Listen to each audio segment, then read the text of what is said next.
Hello, my name is Stephen O'Reilly. Welcome to Roma Locuta Est Considers. This is a production of the romalocutaest.com blog and website. And what is romalocutaest.com? You might ask yourself. Well, it's a wee humble blog that the world little notes, nor will it long remember it. But it is devoted to apologetics and commentary on Catholic topics, current events, and general Christian apologetics. The book on the right of your screen is Valid, the resignation of Pope Benedict XVI, the case against the Benepapists. This book, as well as a series of articles on my blog, form the material for this series of videos. I hope you'll find it helpful.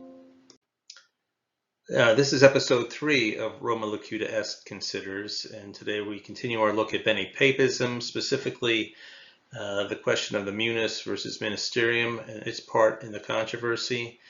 This will be a 5-part series, and we'll continue looking at that today. If you have enjoyed these videos and like these videos all along, as they say, hit thumbs up. You can hit it, if you don't like it as well, hit thumbs up. But seriously, hit thumbs down if you don't like it. But I hope you do enjoy it. Okay, so as a refresher, if everyone recalls that the debate so far has centered on the Declaratio, that is the written instrument of Benedict's resignation, his renunciation of the papacy. When we read it in past videos, it was clear that Benedict renounced the ministry of the Bishop of Rome, successor of Peter. That is a clear reference to the papacy. He said he renounced it in such a way that the See of Rome, the See of Peter, will be vacant. If the See of Rome, the See of Peter, is vacant, that means no pope. You can't have a pope and can't have a vacant see at the same time. That's a violation of the principle of non-contradiction. Further, he had said that his resignation would require a new conclave to elect a new supreme pontiff. Why do you need a new supreme pontiff? Well, the old one's gone. Why is he gone? Because the see of Peter is vacant, so a new pope is necessary. So, in sum, it seems clear by looking at the Declaratio that Benedict renounced the ministry of the Bishop of Rome, successor of St. Peter, in such a way the See of Rome, the See of Peter, would be vacant. Therefore, it necessarily follows that Benedict renounced the papacy. But now, obviously, we'll continue our look at the objections that the Benepapists have to the Declaratio and to the resignation. Okay, so here's the Declaratio. I won't read through it all again, but if you recall from past videos in this series, the key part is that Benedict said, "I declare that I renounce the ministry of the Bishop of Rome." And the Latin that he used there was ministerio.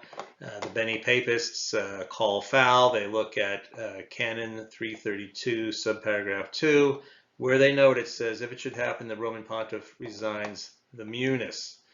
And so obviously they draw a connection here and say there is ministry, there is munus, they're not the same. So Benedict, they say, did not resign the munus, and therefore it's an invalid resignation. So in the beginning of this series, I believe I noted that 3 objections arise from the Benepapist analysis of the Canon 332.2 and the Declaratio. There's Benedict did not specifically renounce the munus, some had said. We looked at that in part 1, and we saw what the result of that was. And that result was the objection failed miserably. So we can reject objection 1, which said that Benedict did not specifically renounce the munus. He didn't need to specifically renounce the munus for a valid resignation. So we can reject that completely. So in this series, we're now looking at that an appropriate word or words were not used in place of the munus. Benepapists generally, at least the leading ones, do agree that Benedict could have used some other word and not the word munus, but whatever word he used, such as papacy, for example, it needs to entail or include the meaning of what is incorporated in the Munus. So we'll continue our look at objection 2 in this series. Okay, so let's take a look here at objection 2, which goes again, reads again that an appropriate word or words were not used in place of the Munus. And again, if you recall that the Benepapists object to the word ministerio being used, or ministry, ministerium, that's not an appropriate word. So you need a word, they say, that that incorporates or encapsulates or entails the meaning of the word Munus. So let's take a look at that. So here I pulled out an entry of a authoritative and respected Latin dictionary. It's Lewis's and Short's Latin Dictionary, and from that I found the Munus, the entry for Munus in Lewis and Short's Latin Dictionary, and in it you'll see that it lists as synonyms for Munus the word ministerium. So here we have an authoritative Latin dictionary that explicitly says that Munus or ministerium is a synonym of Munus. So so it looks like the objection fails on that grounds. But let's not just rely on one source here. Let's take a look at Stelton's Dictionary of Ecclesiastical Latin. And from that, I've pulled up the definition of Munus and the definition of ministerium once we get ministerio. And if you look at the definition of Munus, it includes the word duty, and ministerium includes definition of, or includes duty within its definition. Munus includes the word office in its definition. Ministerium includes the word office in its definition. Munus includes the word service in its definition. And ministerium includes the word service in its definition. So what seems readily apparent is that Stelton's Dictionary of Ecclesiastical Latin, again an authoritative, respected source, it gives overlapping definitions of Munus and ministerium, which pretty much show, or definitely show, that the words are synonyms. Yet let's not even stop there. Let's continue on and see what other sources we might find to establish that the words are synonyms. Now here I have the header title page for the Acta Apostolicae Sedes. This is the official chronicle, official journal of the Holy See, where a pope's, all of his official acts are placed in there, so it's very authoritative, considered very authoritative. And if you look at the acts of Pope Benedict XVI, there is entered there the Declaratio. And let's maybe blow it up to make it a little bigger, make it easier to see here.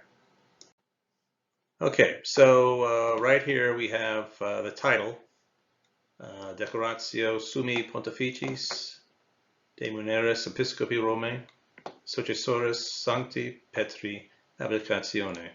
Excuse my Latin pronunciations, but this is the title, and what would be visible here below here would be the actual text of the Declaratio in Latin, all entered into the AAS, which is the Acta Apostolicae Sedes. But let's go ahead and look and see what the definition of, or the translation of that title is. Okay, so here we have a translation of the title, which I just read to you. The translation is Declaration of the Supreme Pontiff on the abdication of the office, Munus, or the word here over in the actual title is Muneris, which is a form of Munus. So the Declaration of the Supreme Pontiff on the abdication of the office of the Bishop of Rome, successor of St. Peter. That's the official title of the Declaratio in the Acta Apostolicae Sedes. And now just a bit on the title again. So in the title, it uses the word abdicatione. If you looked at the Latin definition of that word, it means a renouncing, a disowning. So if you recall from the Declaratio, Benedict had said, I renounce. So it has to do with renouncing. And it's clear, as was read up here in the translation, that the declaration of the Supreme Pontiff on the abdication or renouncing of the office, Munus, again, Munus shows up over here in the title, of the Bishop of Rome, successor of St. Peter. Okay, so what's the importance of all that? Well, we have a title that says it's about, it's a declaration of the Supreme Pontiff on the abdication of the office or Munus of the Bishop of Rome, successor of St. Peter. And we know that beneath it is the text of the Declaratio, which we've talked about in other places in this series of videos. So what does it tell us? Well, the title gives us to understand how the text is to be understood. You have the title tells us what is coming below it.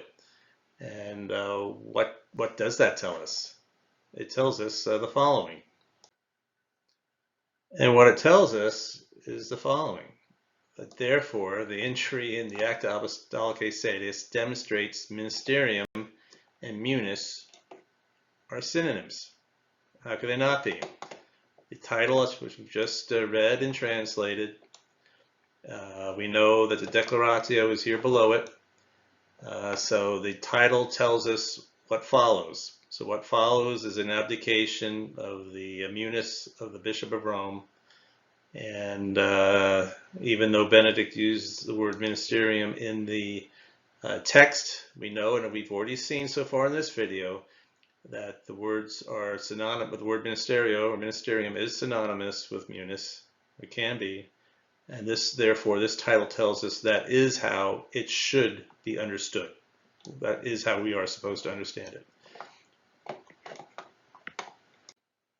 Okay, so to sum up for this video, we've determined that authoritative reference materials demonstrate ministerium is a suitable substitute or synonym for Munus in the Declaratio.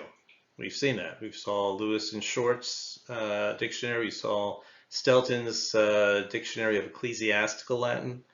And then we just saw, very significantly, the title of Benedict's abdication in the Acta Apostolicae Sedis, which gives us to understand that the Declaratio must be understood as renunciation of the Petrine Munus. That is clear.